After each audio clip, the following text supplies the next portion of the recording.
Bagaimana kabarmu hari ini? Perasaanmu hari ini anak-anak? Nyate Bu. Yang C ngantuk ya? Ya. Ada yang C, ada yang B. Baik, kita lanjut. Sekarang berdoa untuk dipimpin oleh Narsa. Di tempat duduk siap ya, doa dimulai. Puji selesai. Baik anak-anak, dari ini lengkap. Apakah ada yang izin, ada yang sakit? Alhamdulillah. Kita lanjutkan yaitu dengan es breaking dengan tepuk semangat. Tepuk semangat. Semangat.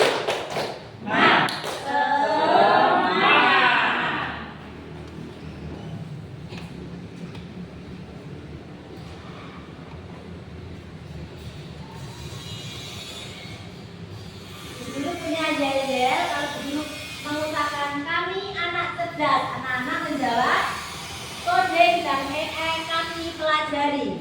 Kemudian dulu berkata lagi yaitu untuk masa depan, anak-anak menjawab yang lebih cerah. Seperti itu ya. Oke. Kami anak cerdas. Koding dan kami pelajari. Untuk masa depan yang lebih cerah. Baik, ada pertanyaan kuis anak-anak. Menurut kamu apa yang dimaksud dengan tantangan dalam pengembangan KA? Ayo, Pak Hasan. Kesulitan ya, tantangan itu kesulitan atau usaha untuk menuju tujuan. Baik anak-anak, bahwa tujuan pembelajaran hari ini adalah mengidentifikasi minimal 3 tantangan dalam pengembangan KA. Yang kedua, menganalisis dampak tantangan IE terhadap kehidupan sehari-hari. Mengusulkan solusi sederhana untuk menghadapi tantangan pengembangan IE. Baik anak-anak, siapa di sini yang pernah menggunakan foto? Yes. Ada suara ataupun kecerdasan. Di sini bahwa untuk foto anak-anak itu banyak yang menggunakan. Dan suara itu adalah untuk membantu kita dalam kehidupan sehari-hari. Untuk kecerdasan, IE membuat teknologi lebih interaktif dan menyenangkan.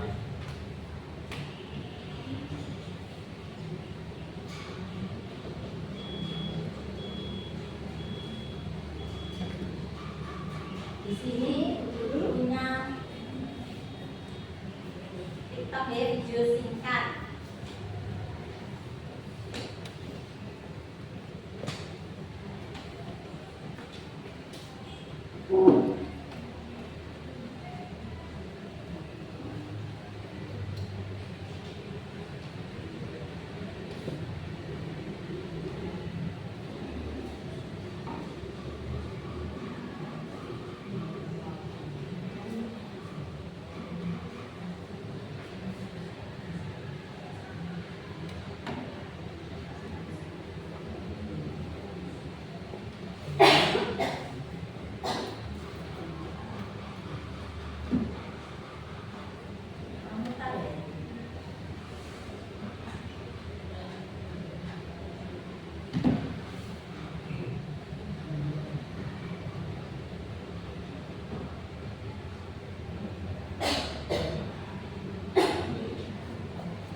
video tadi menggambarkan bahwa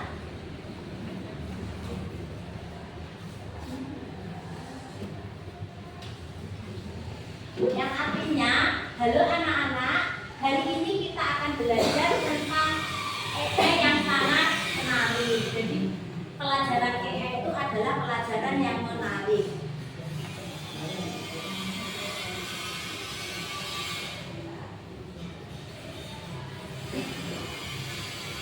Kita lanjut untuk memotivasi pembelajaran hari ini. Kalian adalah semua pasti bisa menjadi ahli teknologi di masa depan. Dan siapa tahu salah satu di antara kalian nanti akan bisa menjadi pembuat EE yang terkenal. Apa itu pengertian dari kecerdasan artifisial? Bahwa kecerdasan artifisial adalah teknologi yang memungkinkan mesin untuk meniru kemampuan kognitif manusia, seperti belajar, memecahkan masalah, mengenali pola, dan membuat keputusan seperti layaknya otak manusia. Dan di sini bedanya dengan manusia adalah EE tidak punya perasaan. EE perlu data untuk belajar. EE itu dibuat oleh manusia.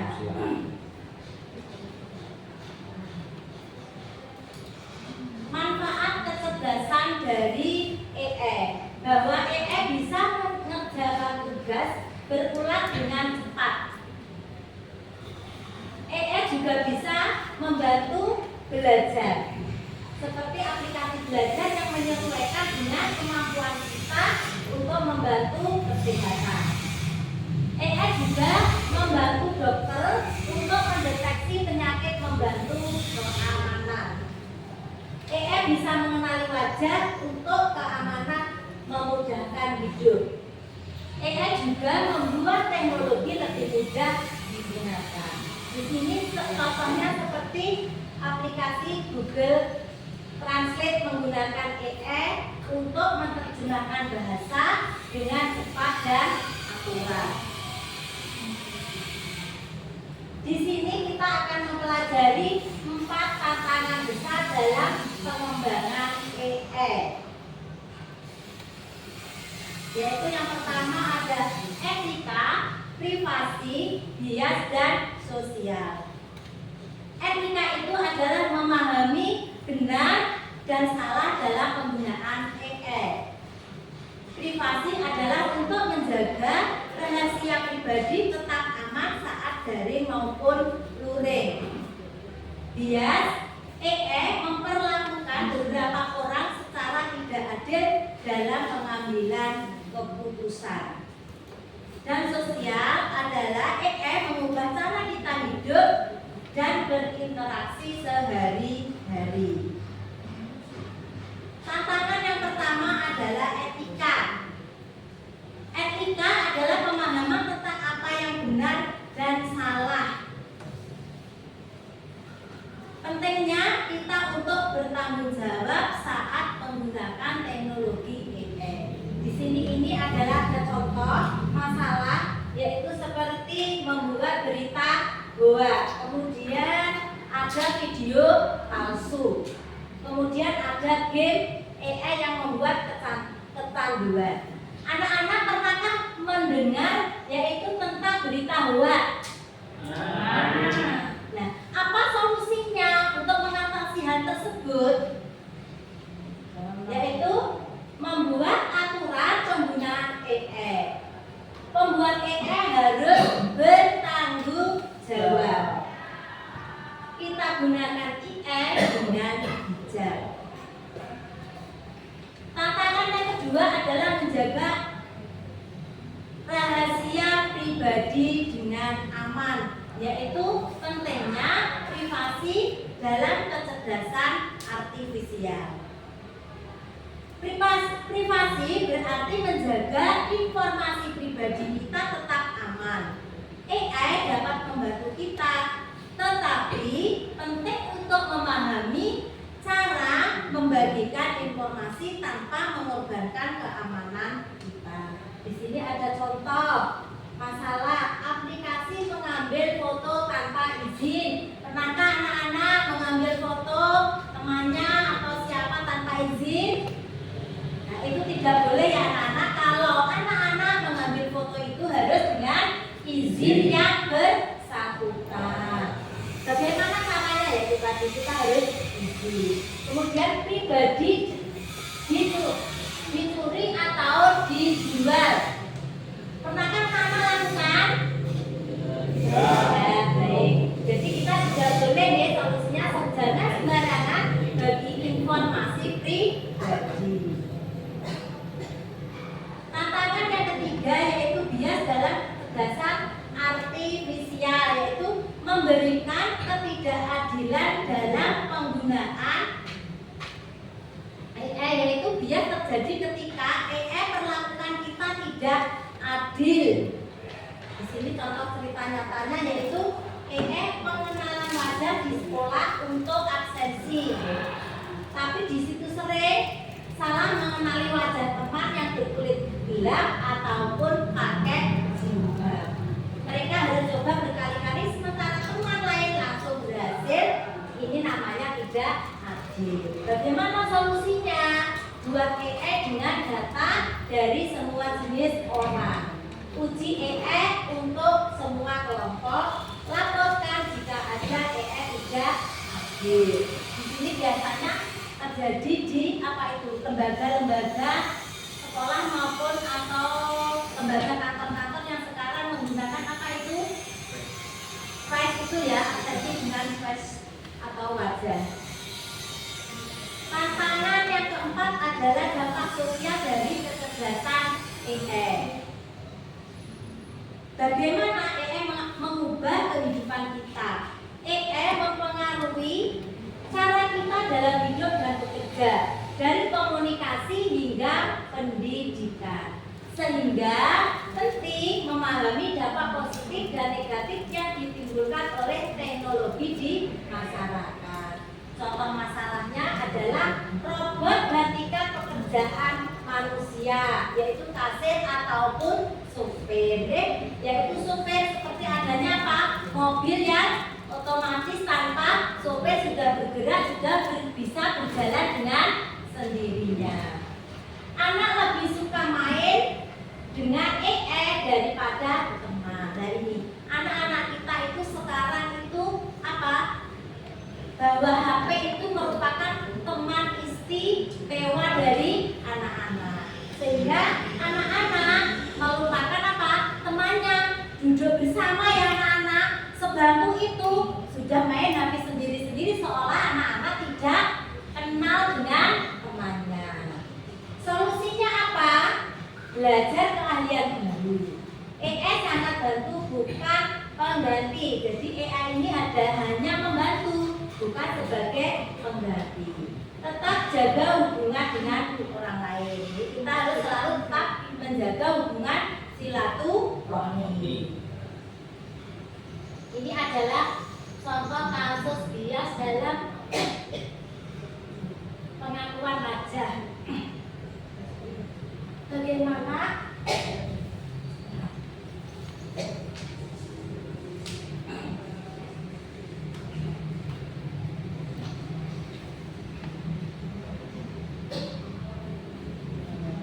Bagaimana AI bisa membuat kesalahan? Dalam contoh ini, AI gagal mengenali wajah dengan akurat, menunjukkan bias yang mungkin ada dalam data pelatihan.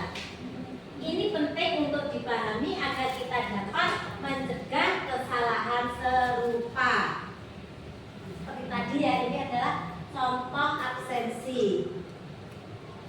Misi detektif pecahkan kasus kecerdasan artifisial tersebut. Apa yang harus dilakukan? Yaitu berhubungan dengan pekerjaan, diskusi dan solusi. Di sini kita harus bekerja kelompok untuk menemukan solusi. Kemudian kita harus berdiskusi dengan teman-teman tentang masalah AI. Cari cara untuk memperbaiki masalah yang ada. Baik anak-anak. ada yang ditanyakan? Baik, kita lanjutkan. Kita akan berdiskusi satu kelompok 4 anak sesuai dengan absensi ya.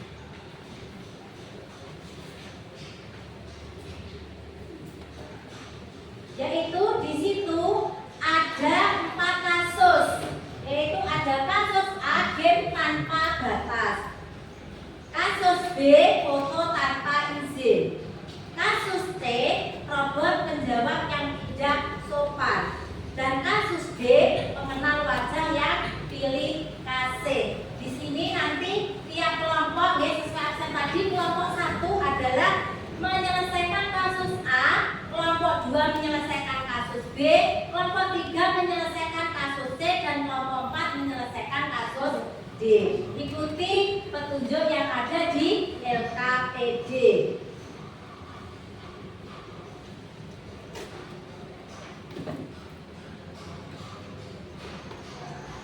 Baik anak-anak, sudah? Ya. Baik. Coba anak-anak presentasikan hasil diskusinya. Coba kelompoknya Ma'afan.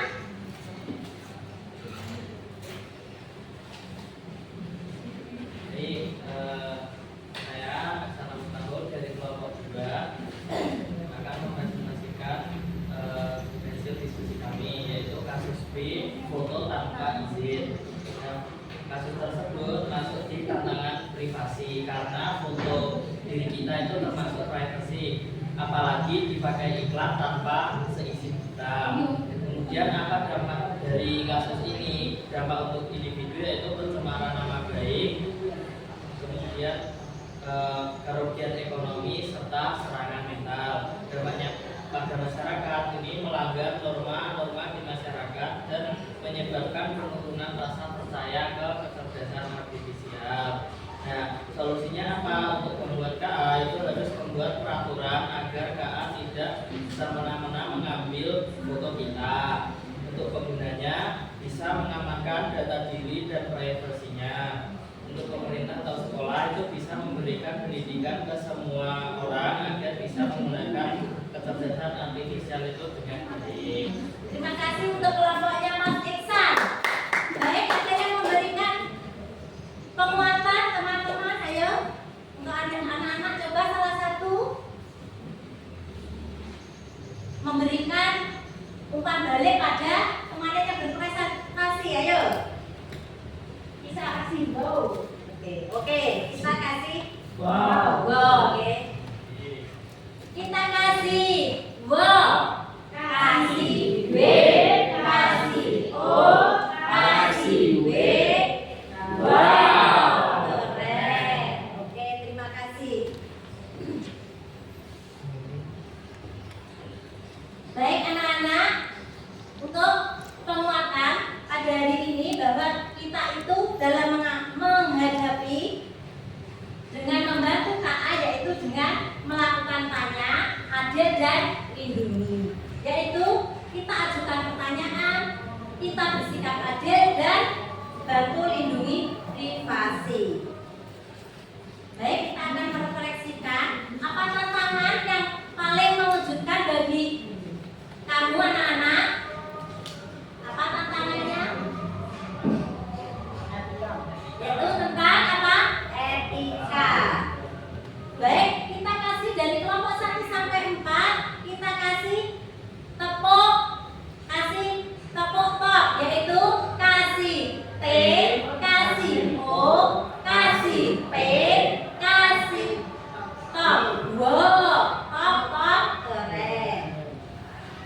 Baik, kesimpulannya dalam pembelajaran hari ini, EM memiliki banyak manfaat, tapi juga tantangan utama dalam pengembangan EM adalah etika, privasi, bias, dan sosial. Sebagai detektif teknologi, kita dapat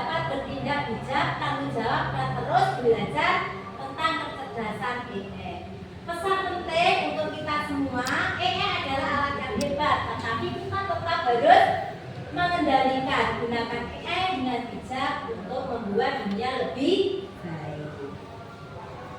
Baik anak-anak, untuk pembelajaran hari ini Ibu ucapkan banyak terima kasih bahwa kalian sudah menjadi detektif teknologi pada pertemuan hari ini, yaitu menjadi anak-anak yang hebat. Untuk pertemuan selanjutnya kita akan buat proyek menarik paduan menggunakan dengan bijak. Baik anak-anak, sampai di sini. Jika ada kurang lebihnya, Ibu mohon maaf yang sebesar-besarnya. Bila taufik berhidayah. Wassalamualaikum warahmatullahi wabarakatuh. Waalaikumsalam.